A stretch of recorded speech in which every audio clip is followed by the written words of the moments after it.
న్యాయానికి పట్టం, రాజ్యాంగ పరిరక్షణ, ప్రజలకు మేలు ఇదే సుప్రీంకోర్టు అంతిమ లక్ష్యం. ఈ స్ఫూర్తితోనే అనేక తీర్పులను వెలువరించింది సర్వోన్నత న్యాయస్థానం. ఇందులో చరిత్రలో నిలిచిపోయే తీర్పులు ఉన్నాయి. కేశవానంద భారతి కేసు మొదలు ఆర్టికల్ 370 రద్దు, ట్రిపుల్ తలాక్, అయోధ్య రామమందిర నిర్మాణం, పౌరుల హక్కుల వరకు ఇలా ఎన్నో కీలక తీర్పులు ఈ జాబితాలో ఉన్నాయి. చరిత్ర ఉన్నంత వరకు నిలిచిపోయే అనేక తీర్పులను సుప్రీంకోర్టు వెలువరించింది. న్యాయదేవతకు ప్రతిరూపంగా భాసిల్లుతూ భారతదేశ ఔన్నత్యాన్ని సమున్నతంగా నిలబెట్టిన గొప్ప ఘన చరిత్ర సుప్రీంకోర్టుది. మరి సుప్రీంకోర్టు పేరు చెప్పగానే గుర్తుండిపోయే అలాంటి కేసులు, దానిపై వెలువడిన తీర్పులు ఏమిటో ఇప్పుడు చూద్దాం.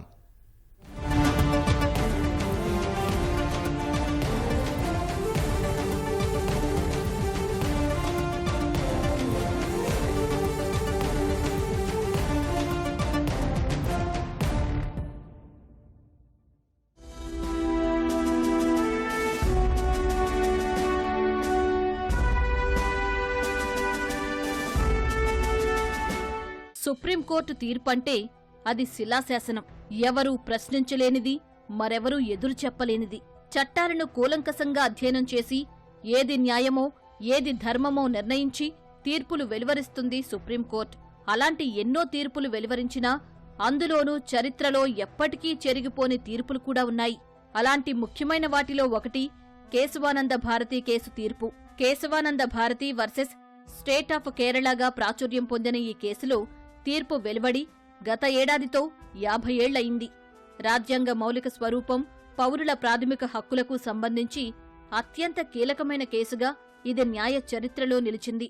అభివ్యక్తి की आजादी हो, व्यक्तिगत स्वतंत्रता हो, सामाजिक न्याय, सोशल जस्टिस हो, सर्वोच्च न्यायालय ने भारत की वाइब्रेंट डेमोक्रेसी को निरंतर सशक्त किया. 7 दशकों से भी लंबी इस यात्रा में सुप्रीम कोर्ट ने इंडिविजुअल राइट्स और फ्रीडम ऑफ स्पीच पर कई महत्वपूर्ण निर्णय किए हैं. రైట్ టు లైఫ్ అనేది కేవలం యానిమల్ ఎగ్జిస్టెన్స్ కాదు, ఏ meaningful existence.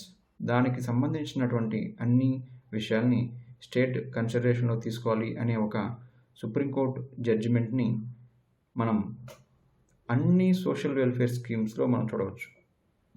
Right to food, right to shelter, right to freedom of movement, right to speech, ఇవన్నీ టైమ్ అండ్ అగైన్ సుప్రీంకోర్టు వాళ్ళు అప్పీల్ చేస్తూ ప్రజల జీవితాల్లో చాలా మార్పులు తీసుకొచ్చారు. ఇవాళ మనం చూసినటువంటి పీడిఎస్ స్కీమ్ కానీ, రైట్ టు షెల్టర్, మనకి హౌసింగ్ స్కీమ్స్ కానీ, వాటర్ స్కీమ్స్ కానీ, వీటన్నిటికీ ఆద్యం ఈ జడ్జిమెంట్లోనే మనం తీసుకొనవచ్చు. అలాగా సుప్రీంకోర్టు వారు టైమ్ అండ్ అగైన్ అప్పీల్ చేసినటువంటి ఈ ఫండమెంటల్ రైట్స్ వల్ల ప్రజల జీవితాలు, రైట్ టు లైఫ్ అనేవి అందరికీ అందుబాటులో వచ్చాయి. కేశవానంద భారతి కేసు పూర్వపరాలను పరిశీలిస్తే కేరళ ప్రభుత్వం ఆశ్రమాలను స్వాధీనం చేసుకోవడాన్ని సవాలు చేస్తూ ఆధ్యాత్మిక గురువు కేశవానంద భారతి సుప్రీంకోర్టులో పిటిషన్ దాఖలు చేశారు. ఇందులో భాగంగా పార్లమెంటు చేసిన 24, 25, 29వ రాజ్యాంగ సవరణల చెల్లుబాటును ఆయన సవాల్ చేశారు. ఈ సవరణలు న్యాయ వ్యవస్థ అధికారాలతో పాటు పౌరుల ప్రాథమిక హక్కులకు భంగం కలిగిస్తున్నాయని పేర్కొన్నారు. ఈ కేసు విచారణ కోసం సుప్రీంకోర్టు చరిత్రలోనే తొలిసారిగా 13 మంది సభ్యుల ధర్మాసనం ఏర్పాటైంది. దీన్ని విచారించిన ధర్మాసనం రాజ్యాంగ మౌలిక సిద్ధాంతానికి సుప్రీంకోర్టే సంరక్షణదారు అని 1973 ఏప్రిల్ 24న చరిత్రాత్మక తీర్పు వెలువరించింది. రాజ్యాంగ ప్రాథమిక మౌలిక సూత్రాల స్వరూపాన్ని మార్చే అధికారం పార్లమెంటుకు లేదని తెలిపింది. యావత్ ప్రపంచ పరిశోధకులు, విద్యార్థులు, న్యాయవాదులకు ఉపయోగపడేందుకు వీలుగా కేశవానంద భారతి కేసుకు సంబంధించిన అన్ని లిఖిత దస్త్రాలతో సుప్రీంకోర్టు ఓ ప్రత్యేక వెబ్ పేజీని కూడా ఏర్పాటు చేసింది. ఇది ఈ తీర్పునకు ఉన్న ప్రాధాన్యత. ఇక ప్రాథమిక హక్కులకు సంబంధించే మరో తీర్పును సుప్రీంకోర్టు అంతకుముందు 1967లో వెలువరించింది. గోలక్నాథ్ వర్సెస్ స్టేట్ ఆఫ్ పంజాబ్గా పేర్కొనే ఈ తీర్పులో రాజ్యాంగం కల్పించిన ప్రాథమిక హక్కులను తొలగించడానికి వీల్లేదని స్పష్టం చేసింది. ఆ అధికారం పార్లమెంటుకు లేదని తెలుగువాడైన సుప్రీంకోర్టు ప్రధాన న్యాయమూర్తి జస్టిస్ కోకా సుబ్బారావు నేతృత్వంలోని ధర్మాసనం తెలిపింది. సుప్రీంకోర్టు వెలువరించిన అతి ముఖ్యమైన తీర్పుల్లో మరొకటి అయోధ్య రామమందిర నిర్మాణంపై ఇచ్చిన తీర్పు. శతాబ్దాలుగా నలుగుతున్న వివాదానికి 2019 నవంబర్ 9న సుప్రీంకోర్టు తన తీర్పుతో ముగింపు పలికింది. అయోధ్యలో వివాదాస్పద 2.77 ఎకరాల భూమిని రామాలయ నిర్మాణం కోసం ఒక ట్రస్టుకు కేటాయించాలని ప్రధాన న్యాయమూర్తి జస్టిస్ రంజన్ గొగోయ్ నేతృత్వంలోని సుప్రీంకోర్టు ధర్మాసనం చరిత్రాత్మక తీర్పును వెలువరించింది. మసీదు నిర్మాణం కోసం అయోధ్యలోనే ప్రత్యామ్నాయ స్థలంలో 5 ఎకరాల భూమిని సున్నీ వక్ఫ్ బోర్డుకు ప్రభుత్వం కేటాయించాలని తీర్పు వెలువరించింది. సుప్రీం తీర్పు నేపథ్యంలో రామమందిర నిర్మాణానికి 2020 ఆగస్టు 5న శంకుస్థాపన జరగగా కోట్లాది మంది భారతీయుల కల నెరవేరి ఇటీవలే బాలరాముడి విగ్రహ ప్రాణప్రతిష్ఠ జరిగింది. సుప్రీంకోర్టు చరిత్రలో ఇది కూడా చిరస్థాయిగా నిలిచిపోయే తీర్పే.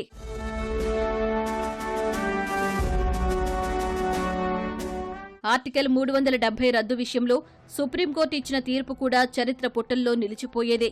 జమ్మూ కాశ్మీర్కు ప్రత్యేక ప్రతిపత్తి కల్పించే ఆర్టికల్ 370ని కేంద్ర ప్రభుత్వం 2019 ఆగస్టులో రద్దు చేయగా దీన్ని సవాలు చేస్తూ సుప్రీంకోర్టులో పలు పిటిషన్లు దాఖలయ్యాయి.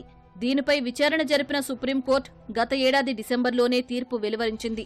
ఆర్టికల్ 370 రద్దును ఈ కీలక తీర్పులో సుప్రీంకోర్టు సమర్థించింది. కేంద్రం నిర్ణయం సరైనదే అని స్పష్టం చేసింది. ఈ ఏడాది సెప్టెంబర్ 30లోగా జమ్మూ కాశ్మీర్లో శాసనసభ ఎన్నికలు నిర్వహించాలని ఆదేశించింది. మహిళా హక్కులను కాపాడే విషయంలోనూ సుప్రీంకోర్టు ధర్మబద్ధమైన అనేక తీర్పులను వెలువరించింది. ఇందులో ప్రధానమైనది ట్రిపుల్ తలాక్ రద్దును సమర్థిస్తూ ఇచ్చిన తీర్పు. ముస్లిం మహిళలకు 3 సార్లు తలాక్ అని చెప్పి విడాకులిచ్చే పద్ధతిని కేంద్ర ప్రభుత్వం రద్దు చేయగా దీన్ని సవాలు చేస్తూ సుప్రీంకోర్టులో పిటిషన్లు దాఖలయ్యాయి.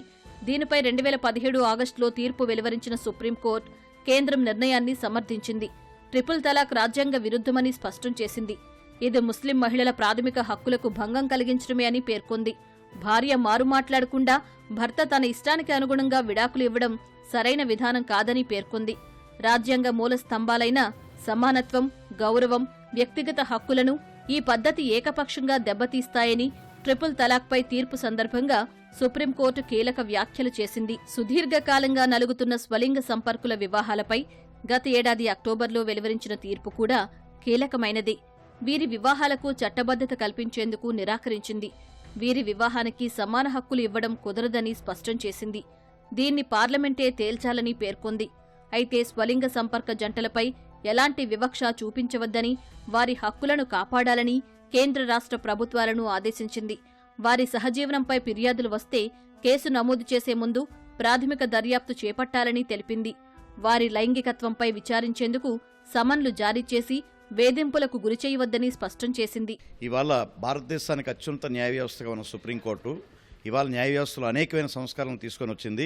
బేసిక్గా భారతదేశంలో సుప్రీంకోర్టు కానీ, వివిధ రాష్ట్రాల తాలూకా హైకోర్టులు కానీ నిర్మాణ వ్యవస్థ బేసిక్ వ్యవస్థని పూర్తిగా సంస్కరించి ఇవాళ న్యాయపరమైన సంస్కరణలు తీసుకొని రావడమే కాకుండా ఇవాళ లోక్ అదాలత్లు కానీ, అనేక ట్రిబ్యునల్స్ కానీ, అలాగే ఫాస్ట్ ట్రాక్ కోర్ట్స్ కానీ, స్పెషల్ కోర్ట్స్ కానీ ఇవన్నీ కూడా కాన్స్టిట్యూట్ చేసి ఇవాళ దేశంలో సత్వర న్యాయానికి, సామాజిక న్యాయానికి కూడా ఇవాళ సుప్రీంకోర్టు ప్రాధాన్యత ఇవ్వడం కాకుండా ఆ దిశగా ఇవాళ సక్సెస్ఫుల్గా ఇవాళ ఇండియన్ జ్యుడిషియరీ సిస్టమ్, ముఖ్యంగా సుప్రీంకోర్టు ఒక నిర్మాణాత్మక పాత్ర వహించింది.